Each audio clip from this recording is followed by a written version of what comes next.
Bonjour à tous. Avec Dieu, tout va bien. Si tu marches avec Dieu et si tu as la foi, tout s'arrangera dans ta vie. Mes amis, vous avez sans doute déjà entendu cette parole, souvent adressée à des gens qui passent par des difficultés, dite vraisemblablement, en tout cas je le souhaite avec beaucoup d'amour, pour vouloir encourager la personne dans la détresse, mais est-ce vraiment un encouragement ? Cette conception que l'on peut dire parfois d'un évangile ou d'une vie spirituelle avec Dieu qui est un évangile de la prospérité, si je crois, je suis béni, si je suis avec Dieu, je n'ai pas de maladie, mes amis, c'est quelque chose que l'on ne trouve pas dans la Bible. Effectivement, si on est dans cette perspective, alors il y a peu de personnes dans la Bible qui ont vraiment marché avec Dieu. Parce que quand on regarde l'histoire des hommes et des femmes qui sont contenus, les histoires qui sont contenues dans la parole, eh bien nous voyons des gens qui ont souffert, des gens qui ont eu des abattements, des gens qui ont même eu des dépressions. Et si on veut pousser les choses au bout, même Jésus ne devait pas avoir la foi, parce qu'il a souffert. Il a été frappé, il a été humilié, il est mort. C'est bien ainsi d'ailleurs que le livre d'Ésaïe présente le serviteur souffrant. Alors mes amis, cet évangile de prospérité, ça n'est pas le véritable évangile.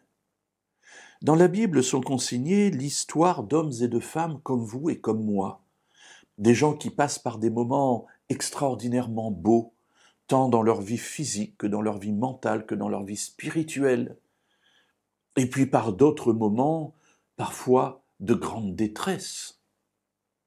Il y a des personnes dont le seul objectif tous les jours de leur vie, c'est de trouver à boire ou de trouver à manger.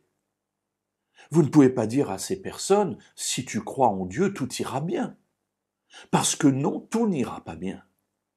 Et parmi nos contemporains, y compris dans nos pays dits développés, eh bien, il y a des gens qui supportent tout au long de leur vie des détresses extraordinaires. Est-ce pour autant parce qu'ils n'ont pas la foi ? Lisons une parole du roi David, dans le psaume 31 et le verset 10. Voilà ce que le roi David dit, l'homme selon le cœur de Dieu. « Fais-moi grâce, Éternel, car je suis dans la détresse. J'ai le visage, l'âme et le corps rongés par le chagrin. » Oui, David était un homme selon le cœur de Dieu, et pourtant cela n'a pas empêché de passer par des temps de grande détresse. Cela vous est peut-être arrivé, et si ça n'est pas le cas, j'ai presque envie de dire cela vous arrivera sûrement à un moment ou à un autre.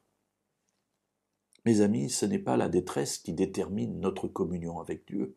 Ce n'est pas la maladie qui détermine notre foi dans la puissance de Dieu.